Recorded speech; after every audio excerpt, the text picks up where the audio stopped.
গ্রামে তো কাজ ফাজ কিছু নাই, ভাবলাম বাইরে যাব। বাইরে তো থাকতে পারবো না, কি করা যায় আইডিয়া।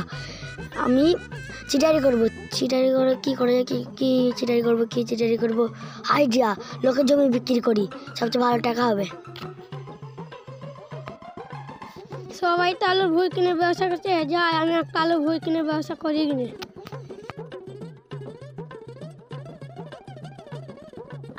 ও ভাই, কোথায় যাচ্ছ? ভাবছি একটা জমি কিনবো, জমি কিনে ব্যবসা করবো। আমার একটা বই আছে, কিনবা? হ্যাঁ নেবো ভাই। এ দেখো, এই বইটা আমার। কত দিব? 1 লাখ টাকা দিবা? এই নাও। আমার ভুয়ে কে আলু তুলছে রে? চলো দেখি। চলো। এখানে 1 লাখ টাকা আছে, এন্দা করতে হতে তো আমি 2 দিন বয়স হয়ে যাবো। ভাই এই ভুঁইটা কার গো? ওই বইটা তো আমার। ভুঁইটা তো বলছে আমার। না, বইটা আমার।